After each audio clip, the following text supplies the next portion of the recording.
우리 하나님의 말씀 같이 보겠습니다. 민수기 35장 22절 말씀부터 34절 말씀입니다. 함께 읽겠습니다. 악의가 없이 우연히 사람을 밀치거나 기회를 엿봄이 없이 무엇을 던지거나 보지 못하고 사람을 죽일 만한 돌을 던져서 죽였을 때내 이는 악의도 없고 해하려 한 것도 아닌즉 회중이 친자와 피를 보복하는 자 간에 이 규례대로 판결하여 피를 보복하는 자의 손에서 살인자를 건져내어 그가 피하였던 도피성으로 돌려보낼 것이요 그는 거룩한 기름 부음을 받은 대제사장이 죽기까지 거기 거주할 것이니라. 그러나 살인자가 어느 때든지 그 피하였던 도피성 지경 밖에 나가면 피를 보복하는 자가 도피성 지경 밖에서 그 살인자를 만나 죽일지라도 피 흘린 죄가 없나니 이는 살인자가 대제사장이 죽기까지 그 도피성에 머물러야 할 것임이라. 대제사장이 죽은 후에는 그 살인자가 자기 소유의 땅으로 돌아갈 수 있느니라.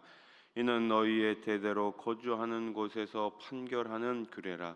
사람을 죽인 모든 자 곧 살인한 자는 증인들의 말을 따라서 죽일 것이나 한 증인의 증거만 따라서 죽이지 말 것이요 고의로 살인죄를 범한 살인자는 생명의 속전을 받지 말고 반드시 죽일 것이며 또 도피성에 피한 자는 대제사장이 죽기 전에는 속전을 받고 그의 땅으로 돌아가 거주하게 하지 말 것이니라.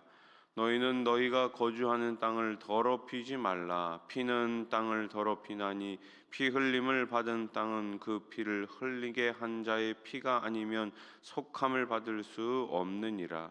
너희는 너희가 거주하는 땅 곧 내가 거주하는 땅을 더럽히지 말라. 나 여호와는 이스라엘 자손 중에 있음이니라. 아멘. 우리가 평생을 살면서 법정에 가볼 일이 얼마나 있겠습니까? 판사 앞에, 검사 앞에 설 일이 얼마나 있겠습니까? 그러나 우리는 그냥 생각하더라도 판사는 참 중요한 역할을 한다, 이렇게 우리는 알고 있습니다. 법정에서 판사는 한 사람의 생사를 결정하기에 그 누구보다도 신중하고 신중하게 판결을 내려야 합니다. 작은 오판도 심각한 결과를 초래할 수 있기에 증거를 면밀히 검토하고 신중하게 판단해야 합니다. 하나님이 도피성 제도를 두신 이유도 이와 같습니다. 생명을 다루는 일이 결코 가벼이 여겨서는 안 되기에 우리는 하나님의 공의와 신중함을 다시금 새겨야 합니다.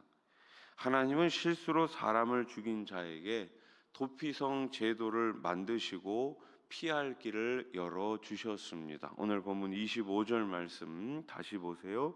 피를 보복하는 자의 손에서 살인자를 건져내어 그가 피하였던 도피성으로 돌려보낼 것이요 그는 거룩한 기름 부음을 받은 대제사장이 죽기까지 거기 거주할 것이니라. 아멘. 공정한 재판을 통해 그의 행위가 고의성이 없음이 밝혀지면 그는 도피성에서 생명을 보존할 수 있었습니다. 이 제도는 감정적 보복을 막고 생명을 지키기 위한 하나님의 배려였습니다. 하나님이 의도적 살인과 실수로 인한 살인을 명확히 구분하신 이유는 생명의 가치를 소중히 여기시기 때문이에요. 하나님은 우리의 생명을 귀하게 여기십니다. 공동체가 이 가치를 깨달아 공동체는 함께 생명을 지켜 나가야 하는 것입니다.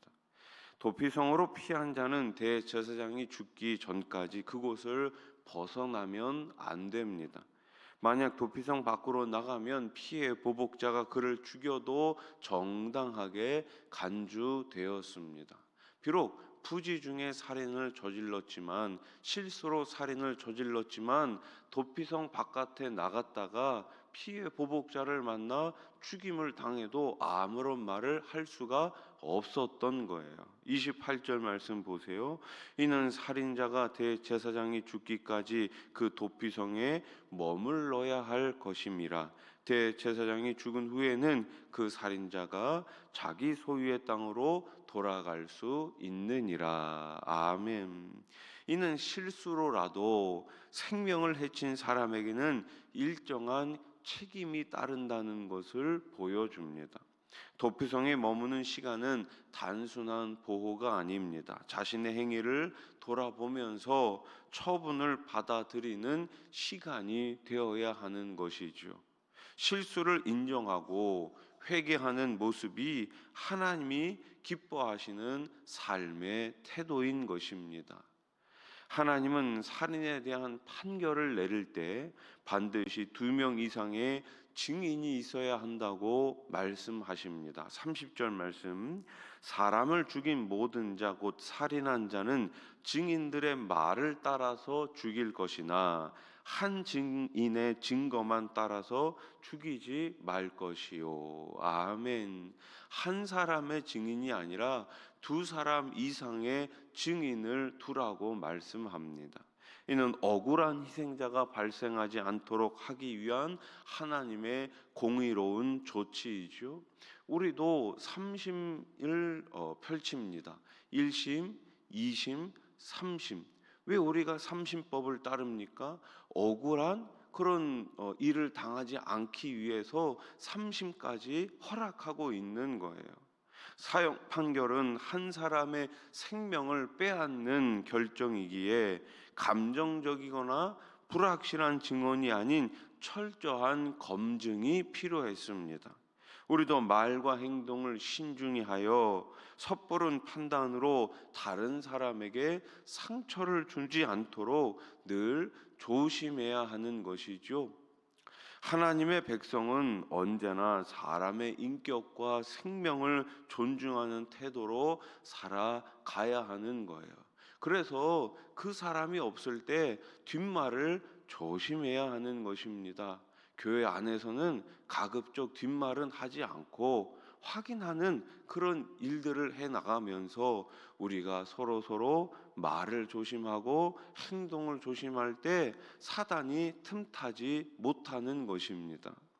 실수로 사람을 죽인 경우에도 돈을 내고 풀려나는 것은 허락하지 않았습니다. 보석 제도가 있죠. 일정 금액을 내게 되면은 감옥에서 풀려나게 되는 그러한 제도가 있어요. 그런데 하나님께서 살인자는 돈을 냈음에도 불구하고 절대로 풀어주지 말라고 말씀하십니다. 31절 말씀, 고의로 살인죄를 범한 살인자는 생명의 속전을 받지 말고 반드시 죽일 것이며. 아멘.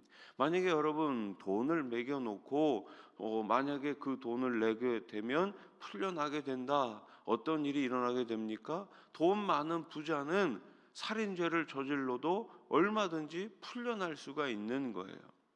하나님은 생명의 가치를 돈으로 해결할 수 없음을 분명히 말씀하십니다. 도피성에서 나올 수 있는 유일한 방법은 무엇입니까? 대제사장의 죽음입니다. 이는 예수 그리스도의 대속적 죽음을 예표하지요. 예수님은 돈이나 세상 그 어떤 권력으로도 해결할 수 없는 죗값을 자신의 생명으로 대신 갚아주신 것입니다. 예수님의 죽음이 바로 저와 여러분들에게는 생명을 가져다 준 것입니다. 구원은 그래서 다른 것으로 얻을 수 있는 것이 아닙니다. 이 세상 부귀와 명예를 통해서 우리가 구원을 얻을 수 있는 것이 아니라 오직 예수님의 십자가 그 죽음과 부활만이 저와 여러분들에게 영원한 생명을 주는 것입니다. 하나님은 피 흘림으로 땅을 더럽히지 말라고 명령하시죠. 33절 말씀, 너희는 너희가 거주하는 땅을 더럽히지 말라. 피는 땅을 더럽히나니 피 흘림을 받은 땅은 그 피를 흘리게 한 자의 피가 아니면 속함을 받을 수 없느니라. 아멘. 생명 경신은 결국 공동체 전체를 어둠으로 물들게 합니다. 예수님은 형제를 미워하는 것도 살인과 다름없다고 말씀하셨는데, 이는 생명을 소중히 여기지 않는 마음에서 비롯된 죄악을 경고하신 것입니다. 마음에서 비롯된 죄악. 그래서 우리는 어저께도 말씀드렸다시피 무릇 지킬 만한 것보다 우리의 마음을 지켜야 할 줄로 믿습니다. 사랑하고자 하는 마음이 생겨야 합니다. 용서하고자 하는 마음이 생겨야 합니다. 긍휼을 베풀고자 하는 마음이 있어야 하는 거예요. 섬기려고 하는 마음이 있어야 합니다. 헌신하고자 하는 마음이 먼저 생겨야 합니다. 그 마음 성령님께 맡기시고, 성령님 오늘 제 마음을 다스려 주시고 오늘 제 마음 가운데 주님의 은혜로 충만하게 채워 주시옵소서. 매일매일 기도하며 간구하며 우리의 마음을 성령님께 맡기실 수 있기를 소망합니다. 마음속에 미움과 악의까지도 우리는 늘 제거해야 합니다. 예전에 한번 이런 예화를 드렸죠. 어느 할아버지가 손주를 만났어요. 손주가 할아버지한테 이렇게 말하죠. 할아버지, 제 마음속에는 나쁜 늑대와 착한 늑대가 있는데 이 두 늑대는 늘 싸워요. 그런데 어떤 늑대가 이기게 될까요? 그러자 할아버지가 뭐라고 얘기했대요? 네가 먹이를 주는 늑대가 이기지. 그렇게 말씀하셨대요. 우리 안에는 악한 마음, 나쁜 마음이 생길 수 있습니다. 또 반대로 주님이 주시는 선한 마음이 늘 있습니다. 어떤 마음이 이길까요? 내가 먹이를 주는 마음이 이기게 됩니다. 하나님은 우리가 사랑과 용서를 실천하며 생명을 존중하는 삶을 살기를 원하십니다. 하나님은 생명을 무엇보다 소중히 여기시며 이를 다루는데 신중함과 공의를 요구하십니다. 도피성 제도를 통해 감정적 보복을 막으시고 공정한 재판을 통해 생명을 보존하십니다. 또한 생명의 가치를 돈으로 타협하지 못하도록 정하셨어요. 단순히 폭력을 피하는 정도를 넘어 신중한 말과 행동으로 생명을 귀하게 여겨야 합니다. 하나님이 요구하시는 대로 사랑과 공의를 실천하는 저와 여러분, 우리 교회가 될 수 있기를 우리 주님의 이름으로 축원합니다. 기도드리겠습니다. 하나님 아버지, 생명의 소중함을 다시금 생각하게 됩니다. 지금 이 시대, 이 사회가 생명 경시 사상이 너무나 만연해 있습니다. 하나님, 세워주신 교회가, 세워주신 성도들이 먼저 사람을 소중히 여기며 그 생명을 살리는데 우리 주님께서 주신 복음을 통해 하나님 잘 활용할 수 있도록 우리가 먼저 복음으로, 예수로, 생명으로 충만하게 해 주시옵소서. 우리 가운데 하나님이 요구하시는 사랑과 공의를 온전히 실천할 수 있도록 도와주시옵소서. 하나님 아버지, 아직도 믿지 않은 수많은 영혼들이 있습니다.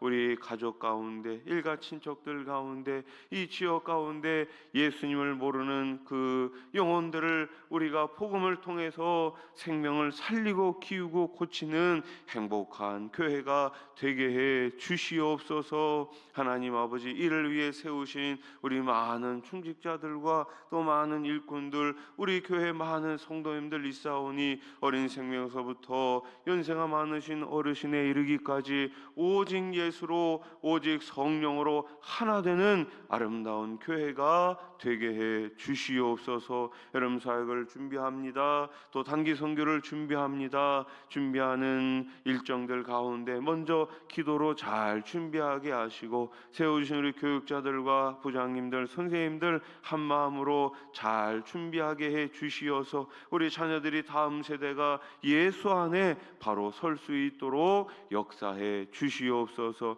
병상에 계신 분들, 요양원에 계신 우리 어르신들 다 기억하여 주시고 이 시간 주님 찾아가 주셔서 그 아픈 부위 가운데 손 얹어 주시고 깨끗하게 치료해 주시옵소서. 오늘도 여러 가지 기도 제목을 가지고 주님 앞에 나와 부르짖사오니 우리 하나님 하늘문 넓게 여시고 응답해 주시옵소서. 이 나라 이 민족 긍휼히 여겨주시고 새로운 대통령이 하나님 아버지 올바르게 청직하게 공의롭게 나라를 잘 이끌어갈 수 있도록 우리 하나님 역사해 주시옵소서. 예수님의 이름으로 기도드립니다. 아멘.